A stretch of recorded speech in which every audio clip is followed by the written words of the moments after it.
All right, what's up, guys? Just want to hop on real quick, show you the thesis that I had going on. I hopped on the charts around 3:30 EST, and what I saw, let's go to replay, was roughly around 3:45, 3:30. What was that? What did I see?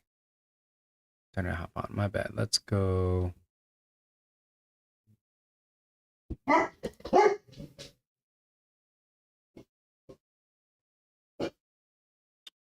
So what I saw hopping on around 3 o'clock was, oops, okay, I went back too far. Let's go about 2, 3, around right here. So what I saw was that previous day low on NQ. Well, first ES and YM they hit the December 4 low, December 4th low, whereas NQ didn't. So that was huge SMT to me, which indicated that we wanted to move, we wanted to go higher. Plus, on the previous day low,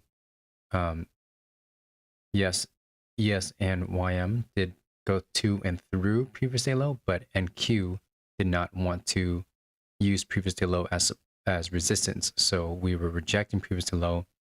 We did break through it, but now we're going to draw higher on the 10 minute. So I was looking at this this huge BPR right here. This as kind of like my main final target. And then once I got into the weeds of it, I saw we had a 30-minute. What time was it here? No, I wasn't even on the chart yet. Let me see here. Let me go. Let me fast forward a little bit. It's probably on the charts around here. And at this time, there was an SMT. No, there was, I think 330. There's an SMT. There it is. So once I saw this SMT on the 30-minute low, so let me zoom in a bit here. So ES left these lows, whereas NQ took these lows, and then I saw this breaker. We broke above this. I'm not gonna mark everything out, but this is the breaker. This could be the breaker right here, or it could be right here.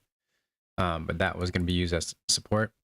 On the 15-second, you'll probably see a breaker on the lower time frame, like right here. Intermediate term high. And this is a key price level right here. Intermediate term high. And then boom, use as support. This could be refined as the breaker, unicorn entry right here on the 15-second. So this is your CSD right here. We're going to mark everything out. But yeah, so there's that. There's a little BISI right in between there, a little FPG. So there's a unicorn entry right there. And yeah, so anyways, that was my thesis of us going higher, at least up to here. I think when I got on the charts and entered, prices were around this level.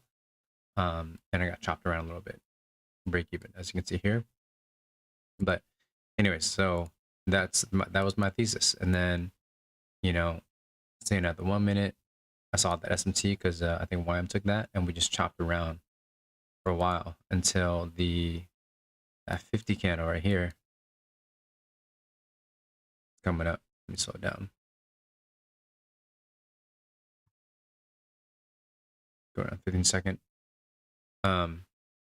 Better time to get into this because this SMT did hold. This was the SMT in confluence with that larger SMT, whereas ES took December 4 low, and YM took December 4 low, NQ didn't, and then this 30-minute SMT. So the SMT within the SMT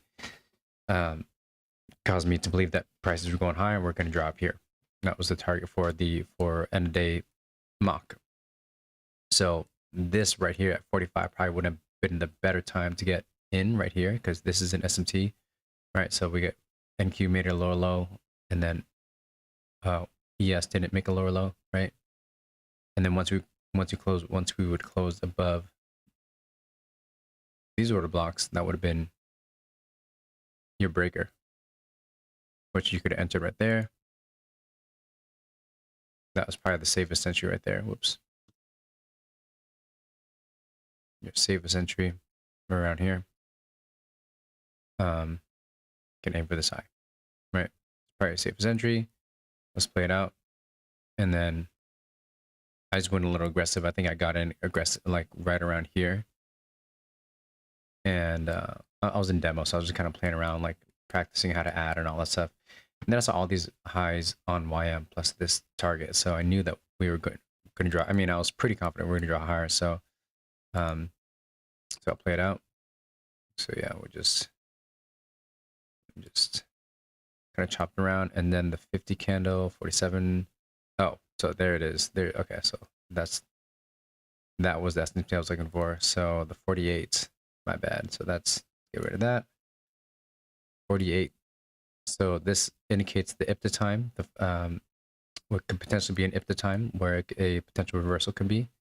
And wasn't that, which one was it? There's no SMT. I was looking for a smaller time frame, lower time frame SMT. Okay, there's SMT. I mean, okay, scratch that. That would have, we got stopped out there. Forget where I saw the SMT here. I mean, you could count this SMT. There's a minute, 15-second, probably 1 minute candle to candle SMT.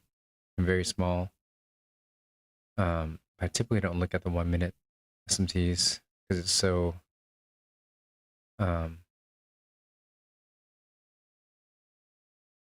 yeah, I just don't trust it as much. I've gotten stopped out too many times.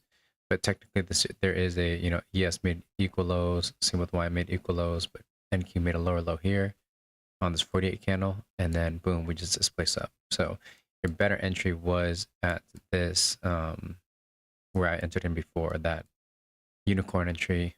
Where was it? Was it back here? Yeah, back here. We retested this breaker again. See, we came down, retest this breaker, boom, and then we rejected. So was this? Oh yeah, this is SMT right here. So see, ES took this. What time was this? 35. Yeah, so I'm sorry. So this is I saw this SMT, right? But then ES took this. So the best time to get in here would have been this swing low at around 3:30, 3:34, after the first 30-minute cycle of 3 o'clock. So basically around 3:30, anytime after that, looking for SMTs is the best case scenario that I found. So sometimes when I get in too early at 3 o'clock, after 3 o'clock, I'll get stopped out because this will happen. And, ES or YM will take a low here, and then it'll stop me out because it'll just spike down. It'll leave this low because this is protected. But anyway, so I just found that it's best to go at 3:30 instead of getting around 3 o'clock. So I'd wait till 3:30, see what the 3:30 candle does. If there's another SMT like we did here, and then look at this recovery. Look at this breaker.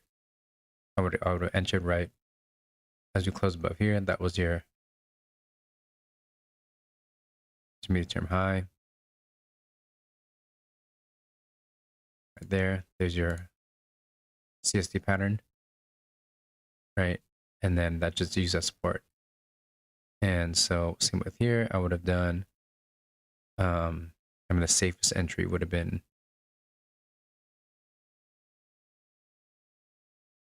right here. Intermediate term high. Oops.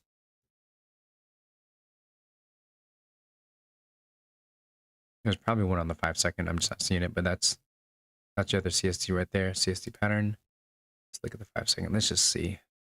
I bet there's something on the 5-second that we can probably see. No,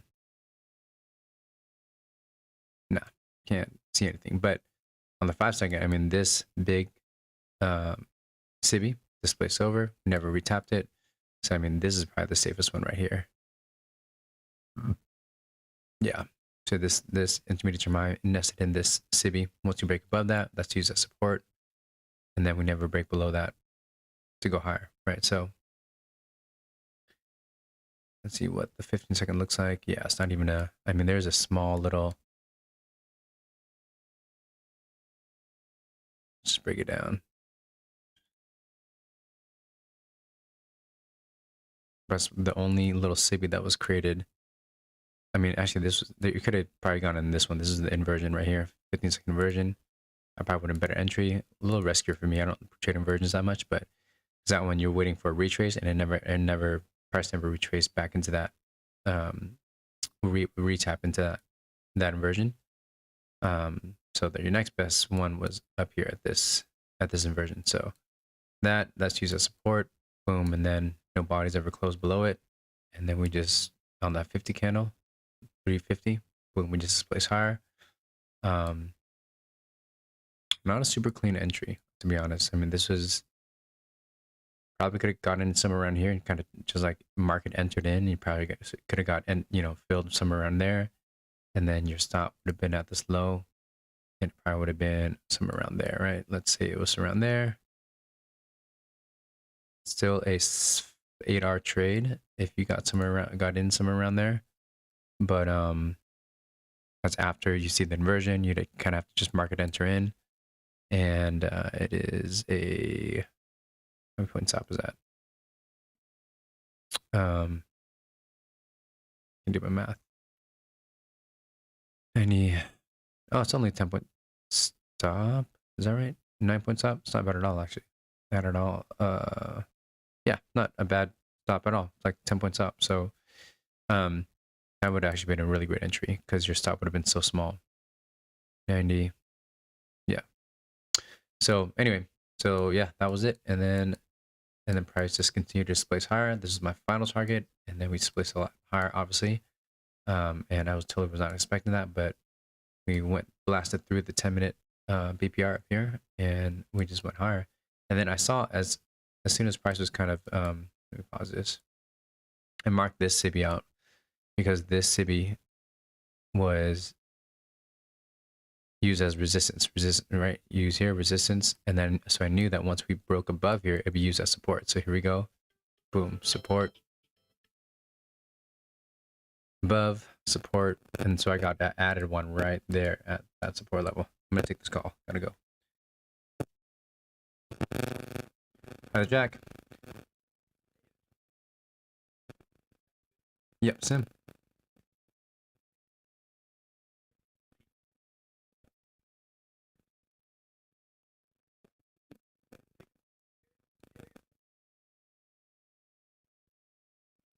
No, I'm just waiting for, we're just gonna fund our solo 401ks after we kind of settle our paychecks and taxes and all that stuff like that. Just getting everything set up on our end. So yeah, we're pretty, not really doing anything until I get that funded, and then I'll just do some pretty safe plays like, selling cash secure puts or calls, just doing the wheel strategy on that account, and or I'll just put it into like your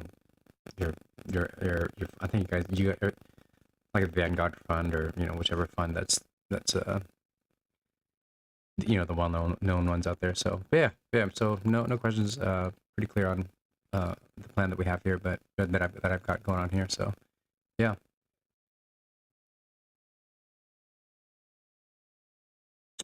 Yeah, I mean, I've worked with Thinkorswim.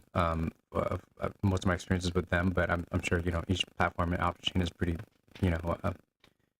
pretty self-explanatory once you know the option stuff. So I think once I get into like apply for or look at the what do you guys call it, your pro program or whatever, then it should be pretty familiar. Yeah, Active Trader Pro. Yeah. So yeah, so